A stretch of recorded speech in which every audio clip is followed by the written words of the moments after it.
Today on Searching for History, we're going to take a look at Fort Olympia, or the Olympia Stockade.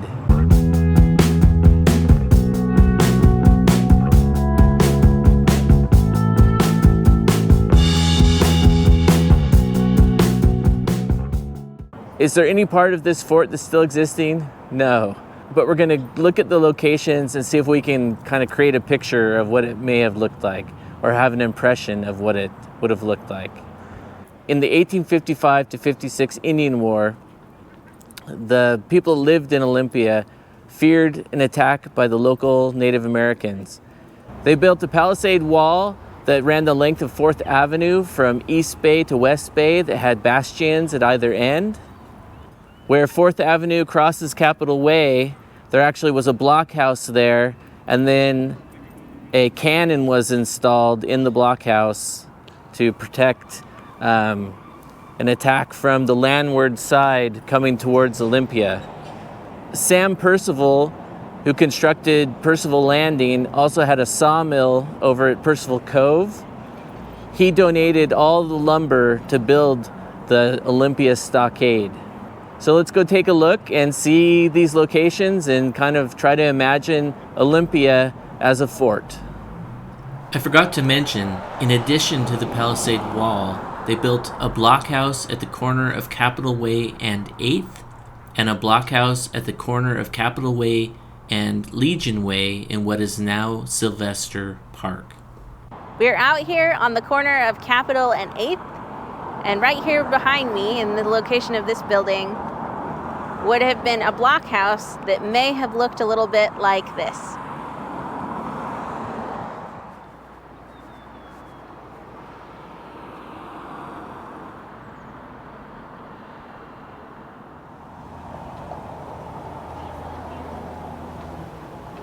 We're out here on the corner of Capitol and Legion, and right here in this corner of Sylvester Park would have been a blockhouse that may have looked a little bit like this.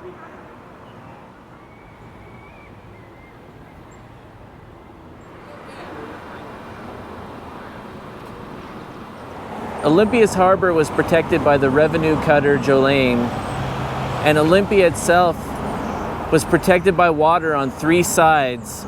So you have West Bay, East Bay, and then the Bud Inlet side. The fear was actually that there would be a landward attack coming from the south towards the town. This town was quite small at that time, in 1855. The townspeople of Olympia built a palisade wall along 4th Avenue, so from this way all the way down there, and behind me was a bastion that had a cannon placed in it to defend this spot. So the palisade wall would have ran to about right here, because this is where West Bay came in and this is where the water line was, and there would have been a bastion. So if you can imagine, it may have looked something like this. So here we're at the east end of the palisade wall. This is where the former shoreline of East Bay was. And in this location, there would have been a bastion that looked something like this.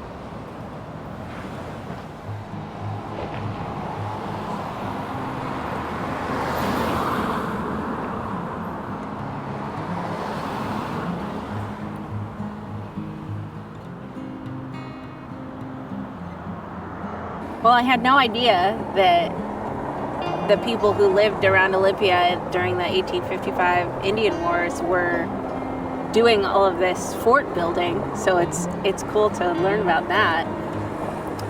Yeah, it really is. I had no idea that basically they built a stockade to protect Olympia. One thing I'll point out is an attack never came. So there was a lot of fear, but there actually was no attack, at least in this location of the Indian War. I think this is a good example, though, of how if you really look, you can find history just about anywhere. You can, yeah. Don't forget to like, share, comment on this video, and please subscribe to this channel. Thanks for watching.